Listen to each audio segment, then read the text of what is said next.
Hey everyone, Ash here, and we need to wait a little bit. We need to wait a little while for Emmett to come out of the deal. Actually, I'm gonna go here and look at this for a second. Gale, Zemeckis, and Fine. Attorneys at law. No solicitors. Yeah, creator cameos right there on the side. Let's go in, shall we? Speed relative to the speed of light. Hello? No solicitors! Oh, there he is. Come on, wait up a minute. You again? Can't you see I'm busy? Alright, yeah, don't worry, we're a scientist as well. See, I'm sort of in the science business myself. That's why I sought you out. Not that I care in the least, because science is the furthest thing from my own area of interest, which is law, but I don't believe you. It's true. I'm a scientist. So tell me something, Mr. Scientist, from your vast storehouse of scientific knowledge. The leg bone's connected to the thigh bone? Amazing. Oh, Marty. And yeah, we need to know about his rocket drill. Okay, so you don't want your old man to know. That's fine. Listen, we all keep secrets. But I'm telling you, you can level with me about this science project of yours. I am not a scientist. Go ahead, ask me what E equals.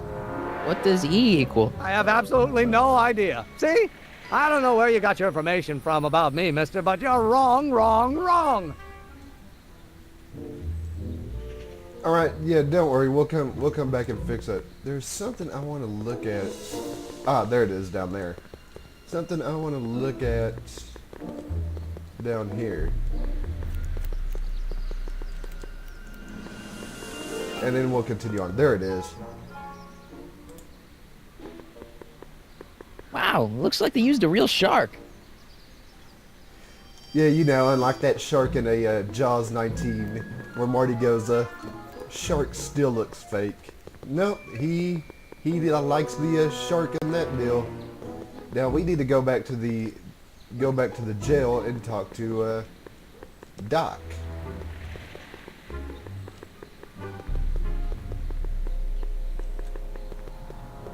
So let's click on the window. Psst, Doc. Marty! How goes the escape plan? Yep, we met him. Well, I met your younger self. Great! And I gotta say, you're kind of uptight. What?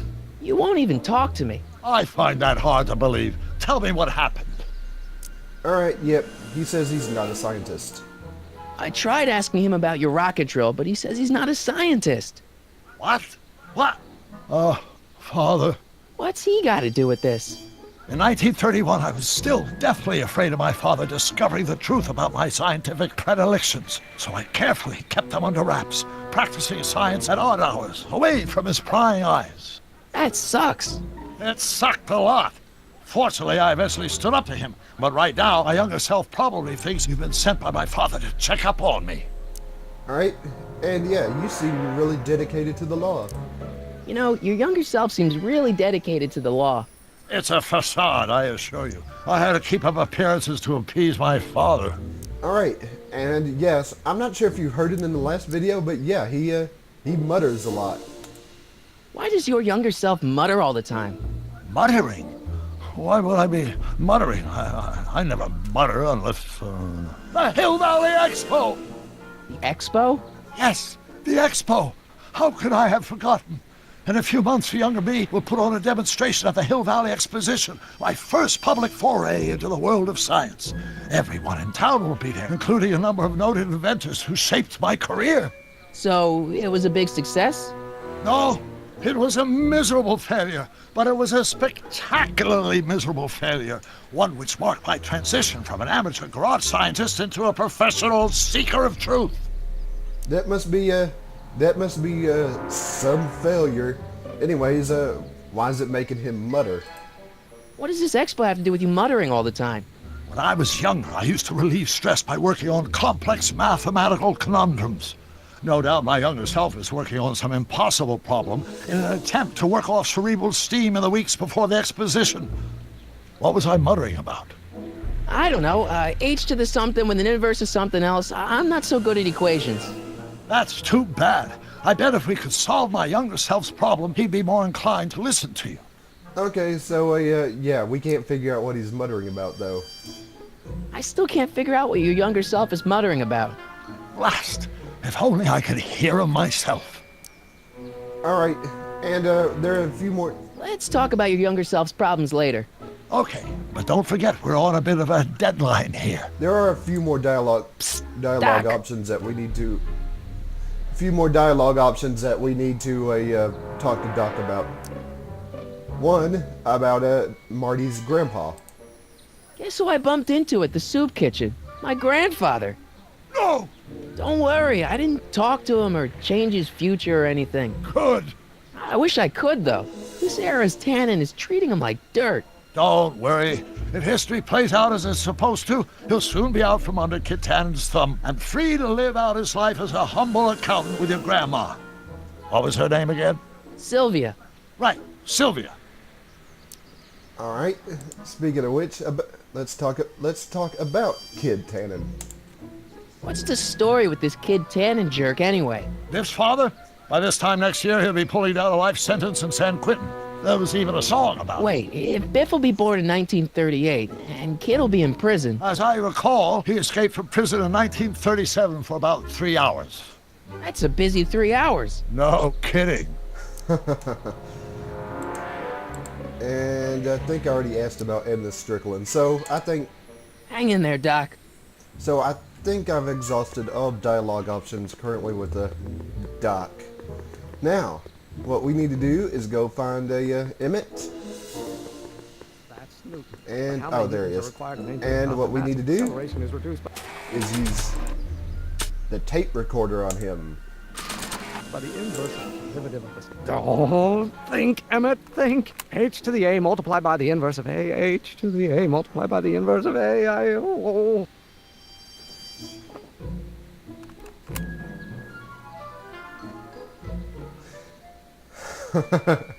Yeah, I don't know if I'd be Relative to too the happy speed of with light. somebody following me around Respect to H. using a weird device on me I'm not sure. I don't think tape recorders existed in 1931.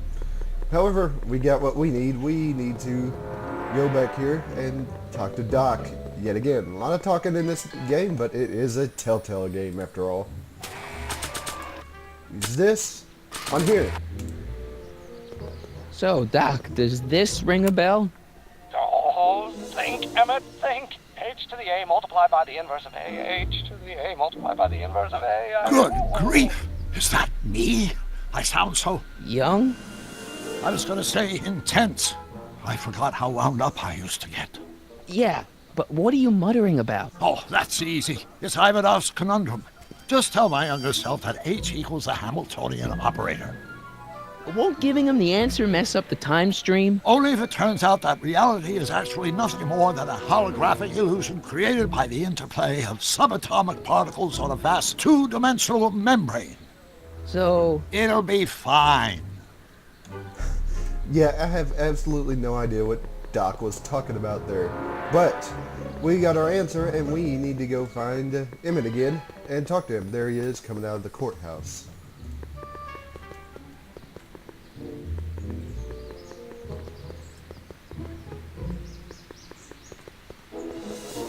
A might well be equal to A's There he is. Let's expectation talk to value, him but yet only if again. the coefficient of friction remains constant. will you just give me a chance?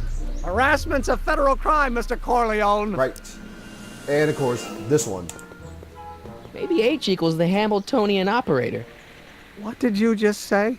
I said maybe H equals the... Hamiltonian operator. Yeah! Great Scott! If H is a Hamiltonian, then H to the A multiplied by the inverse of H can only be the same as the expectation value for A. That's it! That's the solution to Ivanov's conundrum, the problem I've been wrestling with in my head all week! I'm sure you would have figured it out by yourself in a day or two. The way you figured out how to build that rocket-powered drill. Where did you learn so much about science? Yeah, we're from the planet Vulcan. Well, it's like this. You know about my rocket power drill? Then there can only be one explanation. What? You're from the patent office. I confess I didn't quite know what to expect when I sent the paperwork, but I never expected this. Welcome! I'm at your service. What can I do for you? We really need his rocket drill. Can I see your rocket-powered drill? Of course, of course. Naturally, it's just a scale model, but it's nearly operational. I can show it to you, say, first thing in the morning. No, we need it tonight. Nah, that's no good. I need to see a full-size model. That's fully operational. Tonight. Otherwise, we'll have to award the patent to a competing inventor, Dr. McCoy. It can't be done. I mean, it might be possible to construct a full-size working model in that time frame, but I haven't got the main ingredient for the fuel. I'll get it for you. What is it? 190 proof grain alcohol. And you know how difficult it is to get a hold of alcohol these days. Especially now that someone's blown up the speakeasy. And besides, there's no way I can get off work until I've delivered the subpoena. Part of the investigation into the business affairs of Kid Tannen. Is it vitally important you see that rocket-powered drill today? Yes. Is it vitally important you deliver that subpoena today? Yes! Listen, I'll help you deliver it, and I'll see to it you get the alcohol you need. It'll help you get that drill finished by tonight. Deal? Deal. Here's the subpoena. I've got to subpoena my grandpa? It's Kid Tannen. Hey, I just saw him at the soup kitchen yelling at Arthur McFly.